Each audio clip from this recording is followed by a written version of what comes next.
There is a loneliness that doesn't come from being alone. It comes from being with someone and still feeling like you're the only one here. Not because they're cruel, not because they're evil, but because love in them is lighter, quieter, less demanding. And loving you is a weight you carry every day. Maybe you know this feeling, maybe you've lived inside it. So long that it started to feel normal. You call it patience, you call it commitment. You call it anything except what it really is. An imbalance you've been holding alone. You notice it early, but you don't name it. Because naming it would make it real. So you explain it instead. They're not good with emotions. They had a hard past. They show love differently. They're just tired. And maybe all of that is true. But every explanation costs you something. You become the translator of your own hunger. You soften absence into patience, distance into space, and pain into overthinking. In an equal love, someone always holds things together. And quietly, that someone becomes you. You remember, you check in. You plan, you repair tension before it breaks. You build stability out of your own nervous system. And they live inside what you built. They relax into it. They don't notice how much of it is you. You don't say anything. Because love shouldn't feel like a transaction. At some point, you start shrinking. Not dramatically, just carefully. You stop mentioning what hurts. You stop asking for reassurance.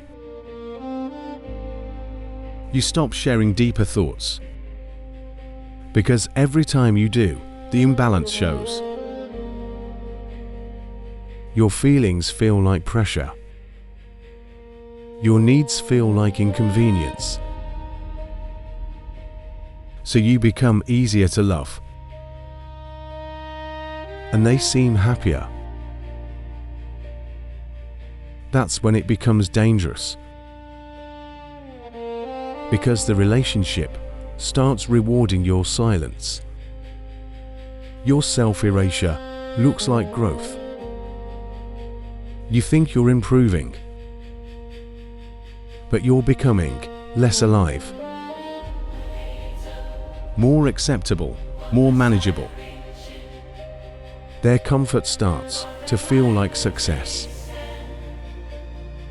And your absence from yourself feels like maturity. But something inside you is going quiet. And it knows this isn't love. Unequal love creates an addiction. Because sometimes they give you a moment, a message, a touch, a softness that feels like sunlight. And you tell yourself, see, it's real. You stretch one good evening into weeks of hope. You replay it in your head like proof. Your brain learns something cruel. If I endure enough emptiness, I might earn warmth. That's not love, that's conditioning. You don't want to resent them. So when anger appears, you turn it inward. You feel guilty for wanting more. Ashamed for needing reassurance. childish for craving closeness. You tell yourself you're asking too much. But your body remembers. Every unanswered reach, every quiet room. A tired anger grows. Not loud, just heavy. There is a moment. Not dramatic, just clear. You stop talking mid-sentence. Because they aren't listening.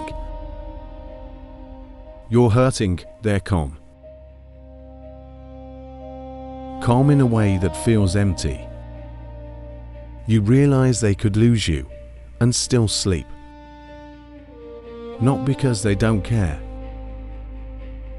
but because caring in them doesn't take space.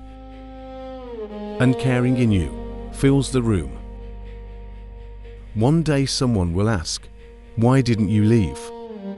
And you won't know how to answer. Because the reasons are many. Love, hope. Fear, attachment. Not wanting to fail. Not wanting to betray what you believed in. And maybe something quieter. The belief that loving harder could fix the imbalance. But love can't be built alone. Unequal love doesn't always end in anger. Sometimes it ends in exhaustion. In quiet acceptance.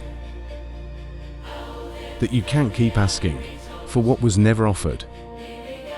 And here's what makes it harder. Sometimes they did love you.